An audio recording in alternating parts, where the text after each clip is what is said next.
ಭಾಳ ಏನಾದ್ರು ನಿಮ್ಗೆ ಹೊಲಿಬೇಕಾದ್ರೆ ಗಂಡ್ಮಕ್ಳು ಮನೆಗೆ ಬಂದ್ರೆ ಕೈಯಲ್ಲಿ ಅಲ್ಲೇ ಬಿಟ್ಟು ಎದ್ದು ಹೋಗ್ಬಿಡ್ತಾರೆ ಅಡಿಗೆ ಹೊಕ್ಕಿದ್ರು ಆ ಸೂಜಿ ಅಪ್ಪಿ ತಪ್ಪಿ ಏನಾರ ಮೇವನೆ ಬಿದ್ದರೆ ಗ್ವಾಲೆ ಬಿದ್ದರೆ ಗ್ವಾಲೆಲ್ಲ ನಮ್ಮ ಮನೆ ಮುಂದಾದ ಈಗಲೂ ಚಿಕ್ಕದಾಗಿ ಮನೆ ಮುಂದಾದ ಗ್ವಾಲಿ ದಾಟೆ ನಾವು ಒಳಗೆ ಹೋಗೋದು ಪಡ್ಸಾ ಇಲ್ಲ ಅಂತ ಹೊಟ್ಟೆ ಅಂತ ಸೂಜಿ ಒಳಗೆ ಹೋದ್ರೆ ನೆನಪಿಡ್ರಿ ದನದ ಹೊಟ್ಟೆ ಹಿಂದೆ ಐತಿ ನಾನು ಹೊಟ್ಟಿರ್ತಾವ ಒಂದನೇ ಹೊಟ್ಟೆಗೆ ಒಳಗೆ ಹೋಗ್ತಂದ್ರೆ ಎರಡನೇ ಹೊಟ್ಟೆಗೆ ಬಂದು ಸಿಕ್ಕೊಂಡ್ಬಿಡುತ್ತೆ ಒಂದು ಹೊಟ್ಟೆಯಿಂದ 2, 3, 4 ಹೊರಗೆ ಬರೋದು ಸೂಜಿ ದಪ್ಪನ ಇಂಥ ಚೂಪನ ವಸ್ತು ಹೊರಗೆ ಬರೋದಿಲ್ಲ ಇನ್ನೊಂದು ಹೊಸ ಅದಕ್ಕೆ ಸೇರಿತ್ತು ಪ್ಲಾಸ್ಟಿಕ್ ಕಡ್ಡಿ ಇಲ್ಲಿ ಬಾರ್ ಮೇಲೆ ಹೋಗಿ ಬಂದಾರ ಹೊರಗೆ ಚುಚ್ಕೊಂಡು ಬಂದಾರಲ್ಲ ಎಲ್ಲಿ ಬೇಕಾದ್ರೆ ಈ ಥರ ಮೇವನೆ ಸಿಗುತ್ತೆ ಅನ್ನೋದಿಂದ ನಟ್ಕೊಂತ ಹೆಂಗೆ ಹೋಗುತ್ತಂದ್ರೆ ಸೀದಾ ಹಾರ್ಟ್ ನೋಡು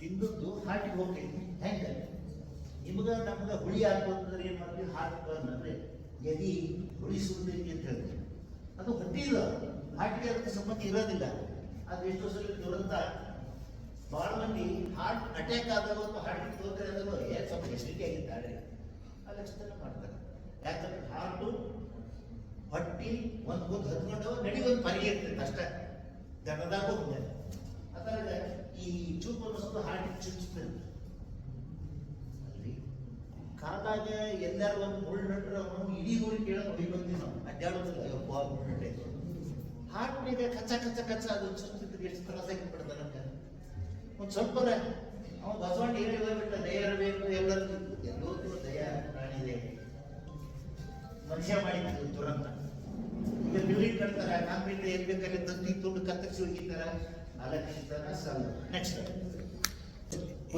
ಇಂಪಾರ್ಟೆಂಟ್ ಇದೆ ಹೇಳಿ ಸರ್ ಹೋಲಿ ಸರ್ ಹೋಲಿ ಮೂಢನಂಬಿಕೆ ಒಂದು ನಿಮಿಷ ಪಶುಪಾಲನೆ ಒಳಗೂ ಮೂಢನಂಬಿಕೆ ಅದಾವ ಯಾವುದನ್ನ ಮಾಡಿ ನಮ್ಮ ಅಜ್ಜ ಮಾಡ್ತಿದ್ದ ಅನ್ಕೊಂಡೆ ನಾವು ಮಾಡೋದಲ್ಲ ಅದ್ ಯಾಕೆ ಮಾಡ್ತಿದ್ರು ಅಂತ ತಿಳ್ಕೊಂಡು ನಾವು ಮಾಡ್ಬೇಕು ಮೂಢನಂಬಿಕೆ ಮನುಷ್ಯರೊಳಗೂ ಬಹಳ ಅದಾವ ಅದ್ರ ವಿವರಣೆ ಹೋಗೋದಿಲ್ಲ ನಾನು ನಿಮ್ಗೆ ಹೇಳಿದ್ನಲ್ಲ ಬರಗಾಲ ಮೇವಿರಲಿಲ್ಲ ಅಂದ್ರೆ ಏನೇನು ಉಪಯೋಗ ಮಾಡ್ಬೋದು ಈ ಮಳೆ ಗಿಡ ಅಂತ ಬರ್ತೈತಿ ಮಾಯಿನ ಗೊಟ್ಟ ಬರ್ತಾವ ಬೇರೆ ಇವನ್ನ ನಾವು ಬಳಸಿ ಆಹಾರ ತಯಾರು ಮಾಡ್ಕೋಬೋದು ಹುಣಸಿ ಕಪ್ಪ ಬರ್ತೈತಿ ಅವು ಇದ್ದಾಗ ಸಂಗ್ರಹ ಮಾಡ್ಕೊಂಡ್ರೆ ಬ್ಯಾಸಿಗೆ ಸಿಗ್ತೈತಿ ನೆಕ್ಸ್ಟ್ ಮಸ್ಟ್ ಹೋಲಿ ಮೇವಿನ ಗಿಡ ಅಂತ ನೀವು ಕೃಷಿ ವಿಜ್ಞಾನ ಕೇಂದ್ರದ ಇದ್ರ ಬಗ್ಗೆ ಭಾಳ ಜಾಲಿ ಮರ ಹಾಕಿದ್ರು ನೆಕ್ಸ್ಟ್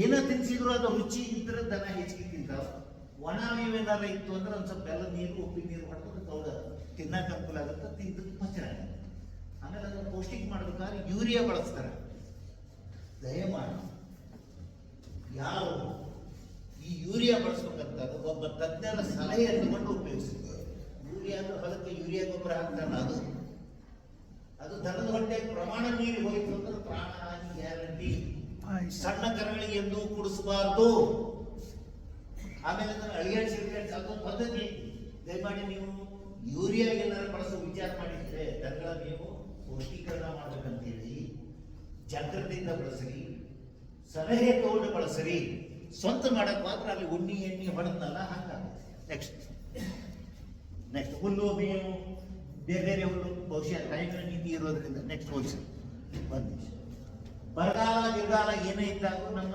ದಿನ ತಿನ್ಸೋದು ಬಿಟ್ಟು ನಾವು ಬೇರೆ ಉಪಯೋಗ ಮಾಡ್ಬೇಕು ಇಥಿಯೋಪಿಯಾ ಅನ್ನೋ ದೇಶದೊಳಗೆ ಬರಗಾಲ ಬಿದ್ದರೆ ಹುಲ್ಲಿನ ರೊಟ್ಟಿ ಮಾಡ್ಕೊಂಡು ತಿಂತಾರೆ ಬದುಕಬೇಕಂದ್ರೆ ಮನುಷ್ಯ ಏನಾದರೂ ಮಾಡ್ತಾರೆ ಅದು ದನ ನಾವು ಜೀವನ ತಿನ್ಬೇಕಂದ್ರೆ ದಿನನಿತ್ಯ ತಿನ್ನಿಸೋ ಆಹಾರ ಬಿಟ್ಟು ಬೇರೆ ತಿನ್ನಿಸ್ಬೇಕಾಗುತ್ತೆ ಅವಾಗ ಗಿಡಗಂಟೆ ಇರ್ತಾವೆ ನೀವು ಬರ್ರಿ ಧಾರವಾಡದಾಗ ನಾನು ಶೂಟಿಂಗ್ ಮಾಡಿದ್ದೀನಿ ಮಂಗ್ಯಾಗ ಹಸಿರು ಸಿಗ್ಲಾರ್ದೆ ಆಹಾರ ಸಿಗ್ಲಾರ್ದೆ ನಮ್ಮ ಮನೆ ಎದುರಿಗಿನ ಬೇವಿನ ಗಿಡದ ಹಸಿ ಇದೇನು ಎಳೆ ಬೇವಿನ ತಪ್ಪಲು ಇರ್ತಾವಲ್ಲ ದಿನ ಬಂದು ಗಿಡದ ಕಟ್ಟಿನ ಇದನ್ನೇ ಕುತ್ಕೊಂಡು ಬೇವಿನ ತಪ್ಪಲ ತಿನ್ನಕತ್ತವ ಮಂಗ್ಯ ಪಟ್ಟಿ ಕೇಳ್ಬೇಕಲ್ಲ ಅಲ್ಲ ಅದು ರೂಢಿ ಮಾಡ್ಕೊತವೆ ಯಾಕಂದ್ರೆ ಆಹಾರ ಬೇರೆ ಕಡೆ ಚಲೋ ಸಿಕ್ಕರೆ ಇಲ್ಲೇ ಬರಕ್ ಹೋಗ್ತಾವ ಹಂಗೆ ಖುಷಿಯಾಗಿ ನಿಮ್ಗೆ ಹೇಳಿದ್ದಲ್ಲ ಅದು ಭಾಳ ಇತ್ತು ಹಂಚ್ಕೊಳ್ಳೋದು ಖುಷಿಯಾಗಿದ್ದು ವೇಳೆ ಮಿತಿ ಇರೋದ್ರಿಂದ ಯಾವ್ದಾದ್ರು ಪ್ರಶ್ನೆ ಇದ್ರೆ ಕೇಳಿ ನಾನು ಹೇಳ್ತೀನಿ ನೆಕ್ಸ್ಟ್ ಸರ್ ಹೋಲಿ ಸರ್ ಇದು ಹೋಗಿ ಸಾಕು ಅಲ್ಲಿ ಹಿಂದೆ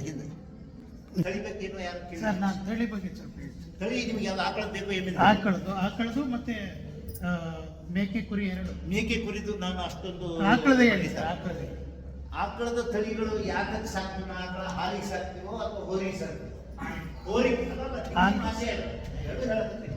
ಹೋರಿಗೆ ಸಾಕ್ತಿದ್ರೆ ಜವಾರಿ ತಳಿ ಮುಖ್ಯ. ಜವಾರಿ ತಳಿ ಯಾವುದು? ಕಿಲ್ಲಾರಿ, ಹಳ್ಳಿಗಾರು, ಅಮೃತ ಮಾಲು, ಇವೆಲ್ಲ ನಮ್ಗೇನು ಬಂದಾವ, ಗಿರು ಇಂಥವೆಲ್ಲ ಬರ್ತಾವೆ. ಗಿರಿನಿಂದ ಆಕಳನ್ನು ಚಲೋ ಆಗ್ತದೆ. ಹಾಗೆ ಹೇಗೆ ಮಾಡ್ತಿದ್ರೆ ನೀವು ಹೈನುಗಾಗಿ ವ್ಯಾಪಾರ ಮಾಡೋದಕ್ಕೆ ಮಾಡಿದ್ರೆ ಮಿಶ್ರ ತಳಿ ಮಾಡೋದು ಒಳ್ಳೆಯದು. ಅದು ಸಾಕಾಣಿಕೆ ಹುಷಾರಿದೆ. ಮಿಶ್ರ ತಳಿ ಅಂದ್ರೆ ಏನು? ಜರ್ಸಿ, ಎಚ್ಚಪ್ಪು, ಕಲ್ಲದ್ದು, ಬೆಳ್ಳದ್ದು, ಕೆಂಪದ್ದು, ಬೇರೆ ದೇಶದ ಇಡೀ ಇಲ್ಲದ್ದು ಹಾಲಿನ ತಳಿ. ಹೆಂಗೇನು ತಳಿ ಸೂಕ್ಷ್ಮ ಅದು ಹಾಲಿನ ಇಳುವರಿ ಹೆಚ್ಚು. ಹೆಂಗೇನು ಹಾಲಿನ ಇಳುವರಿ ಹೆಚ್ಚಾಗುತ್ತೋ ಹಾಗಾದ್ರೆ ಆರೈಕೆ ಹೆಚ್ಚು. ದಯವಿಟ್ಟು ನನ್ನ ಆಹಾರ ವಿಹಾರ ಎಲ್ಲ ಸರಿಯಾಗಿ ಮಾಡ್ತಾರೆ. ನಮ್ಮ ಕಕ್ಕಾಡ ದನ ಕಿಲ್ಲಾರಿ, ಹಳ್ಳಿಗಾರ, ಅಮೃತ ಮಾಲಕ್ಕೆ ನೀವು ಸ್ವಲ್ಪ ಕೊಟ್ಟರು ಸರಿ, ಕೊಡಬೇಕು ಸರಿ. ಈಗ ಎಮ್ಮೆ ಇದ್ದಾಗ ಎಮ್ಮೆನೂ ಹಂಗೆ ಆಮೇಲೆ ಕಾಳಜಿ ಮಾಡೋದಿಲ್ಲ. ಸಂಜೆ ಮುಂದೆ ಆ ನಿಗುಂದಿ ಇದ್ದಾರೆ, ಚಕ್ರಿ ಇದ್ದಾರೆ, ಹಿಂಗೆ ಹಿಡ್ಕೊಂಡು ಬಂದ್ಬಿಡ್ತಾರೆ. ಮೀಸ್ಕೊಂಡು ಬಂದ್ರೆ ಅದಕ್ಕೆ ಏನು ಬೇಕಾದ್ರೂ ತಿಂದು ಬಿಡ್ತಾರೆ. ಹಾಲು ಭಾಳ ಚಲೋ ದಪ್ಪಕ್ಕವ ಎಮ್ಮೆ. ನಾ ಬೈಸ್ಕೊಂಡಿದ್ದೀನ ಜಗ್ಲ ನಮ್ಮ ಯಾರೋ ಸಂಬಂಧಿಕರ ಒಬ್ಬರಿಗೆ ಹೇಳಕ್ ಹೋಗಿ ಮಿನರಲ್ ಮಿಕ್ಸ್ಚರ್ ಹಾಕಿ ಹಾಲು ದಪ್ಪಕ್ಕೈತೆ ಅಂತ ಹೇಳಿದೆ. ಹ್ಞೂ ತುಂಬ ಆಮೇಲೆ ಬರ್ಸ್ಕೊಂಡ. ಇನ್ನೊಂದ್ಸರಿ ಹೋದಾಗ ಕೇಳಿದೆ, ಬಸ್ ಕೊಡಕತ್ತೆ ಹಾಲು ಏನ್ ಹಾಕೈತಿಯಪ್ಪ, ಎಷ್ಟೆಷ್ಟು ಹಾಕ್ತಿ ಮಿನರಲ್ ಮಿಕ್ಸ್ಚರ್ ಅಂದೆ.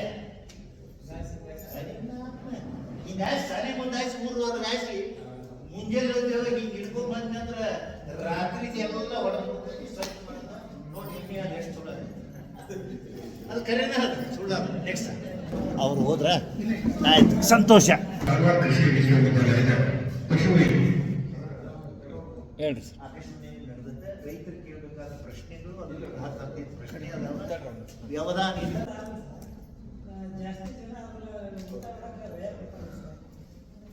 ಗಿಣ್ಣು ಹಾಲಿರೋದು, ತಾಯಿಯ ಹಾಲಿರೋದು ಮಗುವಿಗೆ ಎಷ್ಟು ಸತ್ಯವೋ, ಆಕಳ ಹಾಲು, ಎಮ್ಮೆ ಹಾಲು ಅದರ ಕರುವಿಗೆ ಇರುವುದು ಅಷ್ಟೇ ಸತ್ಯ. ಕರ ಕುಡಿಬೇಕು, ಉಳಿದ್ರ ಮನುಷ್ಯ ರೂಪೆ ಮಾಡ್ಕೋಬೇಕು. ಮನುಷ್ಯರಿಗೆ ದನದ ಹಾಲನ್ನು ತಳ್ಕೊಳ್ಳುವಷ್ಟು ಶಕ್ತಿ ಇರೋದಿಲ್ಲ, ಹೊಟ್ಟಿ ಜಾಡಿಸುತ್ತೆ, ಅದು ನ್ಯಾಯ. ಆದ್ರೆ ಕರಕ್ಕೆ ಕುಡಿಸಿದ್ರು ಹೊಟ್ಟಿ ಜಾಡಿಸುತ್ತಂತ ನಂಬುತ್ತಾರೆ. ಕೆಲವು ಜಾಡಿಸ್ತವೆ. ಇವತ್ತು ನಾ ಹೇಳೋದು ಬರ್ಕೊಡ್ರಿ, ಜಾಡಿಸ್ಬೇಕು. ಯಾಕೆ ಕೇಳಿ, ನೀವು ಪ್ರಶ್ನೆ ಕೇಳಿಲ್ಲ ಅಂದ್ರೆ ಉತ್ತರ ಬರೋದಿಲ್ಲ. ಅಳ್ಳಿಲ್ಲ ಅಂದ್ರೆ ತಾಯಿ ಹಾಲು ಕುಡಿಸೋದಿಲ್ಲ. ನೀವು ಪ್ರಶ್ನೆ ಕೇಳಿದ್ರೆ ಉತ್ತರ ಬರ್ತಾವ. ಯಾಕೆ ಜಾಡಿಸ್ಬೇಕು ಅಂದ್ರೆ ಹೊಟ್ಟೆಯಾಗ ಮೊದಲು ಇದ್ದಾಗ ಅದು ಮಾಸದ ದ್ರವ ನುಗ್ಗಿರ್ತಿತ್ತು ಒಂದಿಷ್ಟು ಹೊಲಸು. ಆಮೇಲೆ ಅದೆಲ್ಲ ಹೊಲಸು ಹೊರಗೆ ಹೋಗ್ಬೇಕು. ಅದ್ರ ಕಳ್ಳು ಸ್ವಚ್ಛ ಆಗುತ್ತೆ.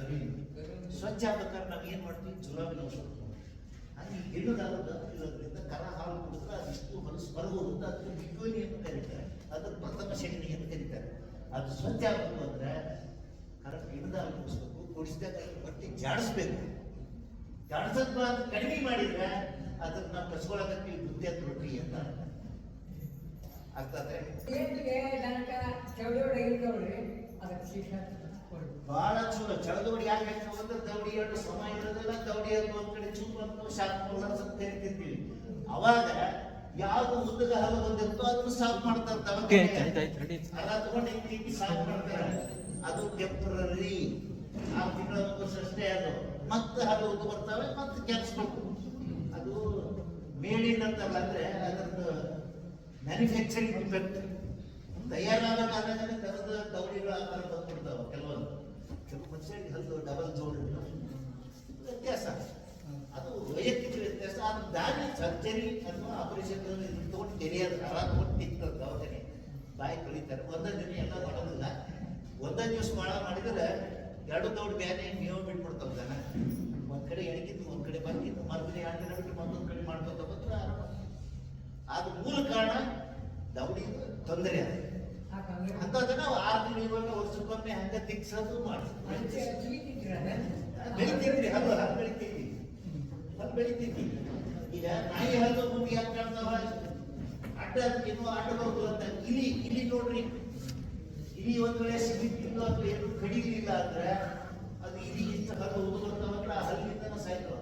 ಆನಿ ಕ್ವಾರಿ ಹಲ್ಲು ಬರ್ತಿದ್ ಮುಂದೆ ಕ್ವಾರಿ ಅಂತೀವಲ್ಲ, ಮೇವು ತಿನ್ಲಾರ್ದು ಸಾಯ್ತಾವ ಎಷ್ಟೋ ಆನಿ. ಒಂದು ವೇಳೆ ಅಡ್ಡ ಬಂದ್ರೆ, ಯಾಕಂದ್ರೆ ಸೊಂಡಿ ಹಾಕಿ ತಗೊಳಕ್ ತೊಂದರೆ ಇಲ್ಲ. ಹಂಗೆ ನಿಸರ್ಗದ ಇರೋ ಅಂತವ್ರ ಸರಿಯಾಗಿ ಆಪರೇಷನ್ ಸರ್ಜರಿ ಇಂಥವೆಲ್ಲ ಮಾಡಲೇಬೇಕು. ಮತ್ತೆ ಸ್ವಚ್ಛತೆ, ನೈರ್ಮಲ್ಯ, ದನ ಹಿಂಡೋ ಜಾಗ, ದನದ ಕೆಚ್ಚಲ, ಕೈ ಹಿಂಡೋ ಕೈ, ಪಾತಿ ಇವೆಲ್ಲ ಸ್ವಲ್ಪ ಶುದ್ಧ ಬಂದ ಜೊತೆಗೆ ಹಿಂದಿನ ಮೇಲೆ ದನ ಹಿಂಡಿದ ಮನಸ್ಸಾಗುತ್ತೆ. ಆಕಳದೊಳಗೆ ಏನಂತಂದ್ರೆ ಹಿಂದಿನ ಮೇಲೆ ಮೈದು ಜ್ವಾರ ಇದ್ರಿಂದ ಅದು ಬಹಳ ಓಪನ್ ಇರ್ತೈತಿ.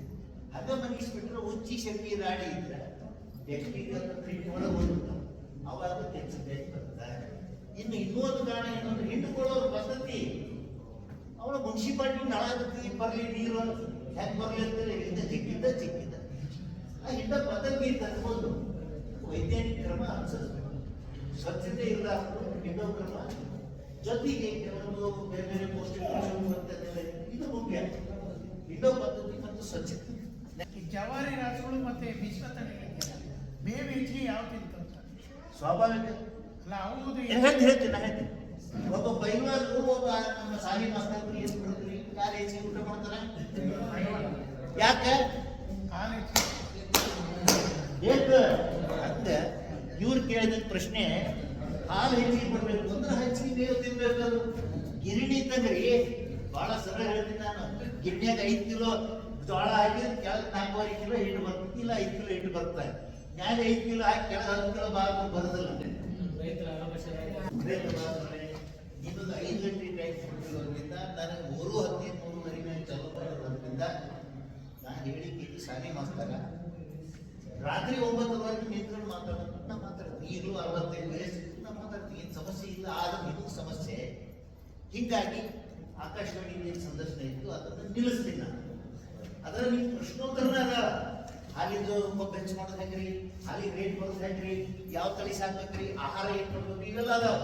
ಈಗ ನಿಮ್ಮ ಪ್ರಶ್ನೆ ಕೇಳ್ತೀನಿ ಮೊದಲು ಒಂದು ಪಾಯಿಂಟ್ ನಿಮ್ಮ ಮನೆಗೂ ಸಾಕ್ತೀವಿ ಭಾಳ ದಿವಸ. ಹೌದು, ನಮ್ಮ ಹಿರಿಯರ ಮಾಡ್ದಂಗೆ ನಾವು ಮಾಡ್ತೀವಿ ಅಂತ ನೋಡ್ಬೋದು. ನಮ್ಮ ಹಿರಿಯರ ದನ ಸಾಕಿದಾಗ ಅದನ್ನು ಜೋಪಾನ ಮಾಡ್ದಂಗೆ ನಾವು ಮಾಡ್ತೀವಿ ಅನ್ನೋದು ನೋಡ್ಕೊಳ್ಳಿ. ಎಲ್ಲ ಕೆಲಸ ಮೊದಲು ಹೈನುಗಾರಿಕೆ ಮಾಡಬೇಕಾದ್ರೆ ಜೀವನ ದನದ ಬಿಟ್ಟು ವ್ಯವಹಾರ ಮಾಡ್ತೀವಿ ಅನ್ನೋದು ನೆನಪಿಟ್ಕೊಳ್ರಿ. ತರಬೇತಿ ಏನು ಬೇಕಾದ್ರೆ ತಗೋಬೇಕು. ಫಸ್ಟ್ ಸರ್ಕಾರಿ ಇಲಾಖೆ ನಮ್ಮಂತ ಈ ಕೃಷಿ ವಿಜ್ಞಾನ ಕೇಂದ್ರ ವಿಶ್ವವಿದ್ಯಾಲಯ ಕೊಡೋದು ಒಂದು ಮಾತು. ಅದಕ್ಕಿಂತ ಹೆಚ್ಚು ಯಾರು ಹೈನುಗಾರಿಕೆ ಮಾಡ್ತಾರೋ, ಯಾರು ಈ ಯಶಸ್ವಿ ಡೈರಿ ನಡೆಸ್ಯಾರೋ ಅಲ್ಲಿ ಹೋಗಿ ನೋಡಬೇಕು. ಇದು ಒಂದೇ ಪಾಯಿಂಟ್. 2ನೇ ಪಾಯಿಂಟ್, ಬರೀ ನೋಡಿದ್ರೆ ಅದರಲ್ಲಿ ಸಿನಿಮಾ ನೋಡೋದಕ್ಕೆ ನೋಡ್ಬೋದಲ್ಲ, ಅಲ್ಲಿ ಇದ್ದು ಕೆಲಸ ಮಾಡೋದು. ಇವತ್ತು ನನಗೆ ಯಾರಾದ್ರೂ ಬಂದು ಹೈನುಗಾರಿಕೆ ಮಾಡ್ತೇನೆ ಅಂತ ನಾನು 2 ಪ್ರಶ್ನೆ ಕೇಳ್ತೀನಿ. ತಮ್ಮ ನಿಮ್ಗೆ ಸಗಣಿ ಕಸ ಬೆಳೆಯಕ್ಕೆ ಬರ್ತೇನೋ? ನಮ್ಗೆ ಎಲ್ಲೆಲ್ಲಿ ಆಗೈತ್ರಿ, ಎಮ್ಮೆ ಆಗೈತ್ರಿ, ಅದೆಲ್ಲ ಬಿಡ. ಸಗಣಿ ಕಸ ಬೆಳಿತೀಯ ಇಲ್ಲ ಹೇಳ. ಇದು ಅನುಭವ. 2ನೇ ಪ್ರಶ್ನೆ, ಹಿಂಡ್ಕೊಳಕ್ ಬರುತ್ತೆ ಹಿಂಡಕ್ ಬಂದಿಲ್ಲ, ಹಿಂಡ ಕಲ್ಕೊಂಬ, ಆಮೇಲೆ ನೀ ಡೈರಿ ಮಾಡಿ. ಯಾಕೆ ಯಾವತ್ತು ಹಾಳು ಮಾಡಿದ್ದು ಹಾಳು, ಅದು ಘಾಟಿ ಮಾತು. ಚೋರು ಮಾತು ಕರೆಕ್ಟೇ. ಯಾರೇ ಕೈ ಕೊಟ್ಟರು ನಮ್ಮ ಶೆಡ್ಡಿ ಕಸ ನಾವು ಬಳಕೊಳಕ್ ತಯಾರಿರ್ಬೇಕು ಅಂತ ಯಶಸ್ವಿ ಹೇಳಿದಾರ ಅಂತಾನ. ಯಾವ ಮತ್ ಕೆಲಸದಾಗ ಬಂದೇ ಇಲ್ರಿ, ದನ ಕಟ್ಟಿದ ದನದ ಕಾಯಂದ್ರು ದನದ ಮಾಲಕಿನ ಬಿಡುಗಡೆ ಇಲ್ಲ ಅಂತ ಹೇಳುದು. ಅದು ಕರೆಕ್ಟ್ ರೇಸ್ ಮಾಡಿ. ಕರೆಕ್ಟ್. ಇನ್ನೇ ಪಾಯಿಂಟ್ ಅಂದ್ರೆ 4 ಆಗಳನ್ನು ನೆನ್ಪಿಟ್ಟಿದ್ದೀನಿ. ಆನುವಂಶಿಕತೆ ಅವ್ರು ಹೇಳಿದ ತಳಿ ಎಂತದ್ದು ಇರಬೇಕು, ಅದು ಬಹಳ ಆಕ್ಸ್ಬಿಟ್ರಿ ಸರ್. ಅದು ತೆಗೆದುಕೊಡಿ ನನ್ನ ತಳಿ ಯಾವ್ದಿರುತ್ತೆ ಅದ್ರ ಮೇಲೆ ನಮ್ಮ ಹೈನುಗಾರಿಕೆ ಅವಲಂಬನೆ ಆಗಿದೆ. ಆದಾಯ, ಆಹಾರ ಏನು ಕೊಡ್ತೀವಿ ಅದ್ರ ತಕ್ಕಂತೆ ನಮ್ಮ ನಿರೀಕ್ಷೆ ಇಟ್ಕೋಬೇಕಾಗಿದೆ. 3ನೇದು ಆರೋಗ್ಯಕ್ಕೆ ವೈದ್ಯಕೀಯ ಚಿಕಿತ್ಸೆ, ಲಸಿಕೆ, ಆಮೇಲೆ ಆರ್ಥಿಕತೆ ಅಂದ್ರೆ ಏನು? ಆರ್ಥಿಕತೆ ಅಂದ್ರೆ ಏನು? ಏನ್ ಲಾಭ ಲುಚ್ಚಾಗಿ. ಒಂದು ಗಾಂಧಿ ಮಾತೆ ನೆನ್ಪಿಡ್ರಿ, ತಿಪ್ಪಿಗೆ ಹಾಕಿದ್ರು ಅಳದು ಸುರಿದು ಹಾಕುವಂತ. ನಾವೇನೋ ತಿಪ್ಪಿಗೆ ಹಸ್ ಮಾಡ್ಬೇಕಾದ್ರೆ ಕಾಳು ಕಡಿ ಒಗಿತೀವಲ್ಲ, ಏನು ಒಗಿತೀವಿ, ಎಷ್ಟು ಒಗಿತೀವಿ ಲೆಕ್ಕ ಇರ್ಬೇಕಂತ. ಅದ್ರ ಅರ್ಥ ಏನು? ನಾವು ಮಾಡೋ ದಂಧೆ ನಮ್ಗೆ ಲಾಭದಾಯಕ ಇದ್ದು ಇಲ್ಲ. ನಮ್ಮ ಟೈಮ್ ನಮ್ಗದು ಟೈಮಿನ ಬಗ್ಗೆ ಅನ್ನೋದ್ರಿಂದ ನಮ್ಗದು ಲಾಭ ಇರಲಿಲ್ಲ ಅಂತ ನಾವು ಮಾಡೋದು ಆಗ್ತಿಲ್ಲ ಅಂತ ಬಂದಿರೋ. ಅದು ಇವು 4 ಕರೆಕ್ಟ್ ಇದ್ದಾಗ ಹೈನುಗಾರಿಕೆಗೆ ಆದಾಯ ಬರುತ್ತೆ, ಅದು ರೊಕ್ಕ ಬರುತ್ತೆ. ಅವಾಗ ಇವೆಲ್ಲ ಕರೆಕ್ಟ್ ಇದೆ. ಒಂದು ನೆನ್ಪಿಟ್ಬಿಟ್ರಿ, ಫೈನಲ್ ಫಾರ್ಮರ್ಸ್ ಪ್ಲಾನ್. ಉಳಿದ ದಂಧೆಗೂ ಹೈನುಗಾರಿಕೆ ಹಾಲು ಮಾರಿ ಮಾರುವವರ ದಂಧೆ ಅಂತ ತಗೊಂಡಾಗ ಪುಣ್ಯವಂತರ ತಿಳ್ಕೊಡ್ರಿ, ಹೆಂಗ ಯಾರು ಮಾಡ್ತಿರೋ ಹಾಗೆ ಮಾಡ್ತಿರೋ. ಯಾಕಂದ್ರೆ ಕಷ್ಟಪಟ್ಟು ದುಡಿತೀರಿ, ಮಕ್ಕೊಂಡ್ಕೊಳ್ಳಿ ನಿದ್ದೆ ಹತ್ತದ್ರಿ ನಿಮ್ಗೆ. ಮಕ್ಕೊಂಡ್ಕೊಳ್ಳಿ ನಿದ್ದೆ ಮನುಷ್ಯ ಇಟ್ಟಿಲ್ಲ ಕೋಟಿ ಗಟ್ಟಲೆ ಇಟ್ಟು ಏನ್ ಮಾಡ್ತಾನೆ? ನಿದ್ದೆ ಹತ್ತಲ್ಲ ಅಂತ ಅವನವನು ಏನೇನೋ ಅದೇನು ಹೇಳೋದಿಲ್ಲ, ಅದ್ ಏನೇನೋ ಮಾಡ್ತಾನೆ. ಅದು ಬೇಕಾಗಿಲ್ಲ. ರೊಕ್ಕ ಬರೋದಿಲ್ಲ ನೆನ್ಪಿಡ್ರಿ. ಹೈನುಗಾರಿಕೆ ಮಾಡಿದವರು ಕೋಟ್ಯಾಧೀಶರು ಆಗೋದಿಲ್ಲ. ಪ್ರಾಮಾಣಿಕವಾಗಿ ಹೈನುಗಾರಿಕೆ ಮಾಡಿದವರು ಕೋಟ್ಯಾಧೀಶರಾಗುವುದಿಲ್ಲ. ನಿಜವಾಗಿ ದನ ಸಾಕ್ಲಿಕ್ಕೆ ಆಗುವುದಿಲ್ಲ. ಅದಕ್ಕೆ ಆಸೆ ಅಷ್ಟೊಂದು ಬೇಡ. ಮಕ್ಕೊಂಡ್ಕೊಳ್ಳಿ ನಿಂತಂತೂ ಹೊರ ಎಷ್ಟು ಮಂದಿಗೆ ಇರುತ್ತೆ ಈ ಸಾಹೇಬ್. ಯಾವ ನಾವು ಚೀಫ್ ಮಿನಿಸ್ಟರ್ ಇರಲಿ, ಪ್ರೈಮ್ ಮಿನಿಸ್ಟರ್ ಇರಲಿ, ರಾಷ್ಟ್ರಪತಿ ಇರಲಿ, ಎಂದೂ ನಿಂತು ಬರೋದಿಲ್ಲ. ಅವ್ರಿಗೆ ದೌಡ ನಿಂತು ಬರಾಕ ಮತ್ತೆ ಇನ್ನು ಏನೇನೋ ಮಾಡ್ಬೇಕಾಗುತ್ತೆ. ನಾವು ಯಾರ ದನದ ಊಟ ಆಟ ಆಡ್ತೀವಿ, ದನ ಪ್ರೇಮ ಮಾಡ್ತೀವಿ, ದನಕ್ಕೆ ನಾವು ಕೃತಜ್ಞತೆ ಹೇಳ್ತೀವಿ, ದನನ ಬಸವಣ್ಣ ಅಂತ ಪೂಜೆ ಮಾಡ್ತೀವಿ. ಪೂಜೆ ಬರೇ ಮಣ್ಣೆ ತಮಾಷೆ ಹಿಂಗ್ ಮಾಡಿದ್ರಲ್ಲ, ನಿಜವಾಗಿ ಸೇವೆ ಮಾಡ್ತೀವಿ. ಬಹುಶಃ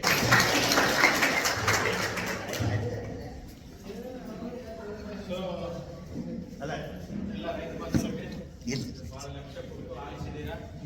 ಅನಿಲ್ ಕುಮಾರ್ ಮುಗೇಶ್ ಸಾಹೇಬರದು ಅಗಾಧವಾದ ಪಾಂಡಿತ್ಯ ಮತ್ತು ಅವರ ಅಗಾಧವಾದ ಒಂದು ಅನುಭವವನ್ನು ನಮ್ಮೊಂದಿಗೆ ಹಂಚಿಕೊಂಡಿದ್ದಾರೆ. ನಮ್ಮೆಲ್ಲರ ಪರವಾಗಿ ಹಾಗೂ ನಮ್ಮ ಸಂಸ್ಥೆ ಪಶುಸಂಗೋಪನಾ ಉತ್ಕೃಷ್ಟತಾ ಕೇಂದ್ರದ ಪರವಾಗಿ ಹಾಗೂ KVK ಗದಗ ಇವರ ಪರವಾಗಿ ನಮ್ಮೆಲ್ಲರ ಪರವಾಗಿ ಇನ್ನೊಮ್ಮೆ ಅವಕಾಶ ಸಿಕ್ಕಿತ್ತು. ಇರೋದ್ರಲ್ಲಿ ಏನಾದರೂ ಪ್ರಯತ್ನ ಮಾಡಿದ್ರು. ಆಸಕ್ತರು ನನ್ನ ನಂಬರ್ ಇಟ್ಕೊಂಡಿದ್ದೆ. ರಾತ್ರಿ 10ರಿಂದ ಬೆಳಗಿನ 6ರವರೆಗೆ ಬೇಡ, ಉಳಿದ ಹೊತ್ತಿನ ಫೋನ್ ಮಾಡಿ, ನಾನು ಉತ್ತರ ಕೊಡ್ತೀನಿ.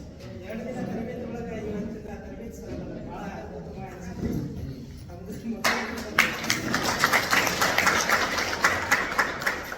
ತರಬೇತಿ ಸರ್ ಭಾಳ ಉತ್ತಮ ಅನಿಸಿತು.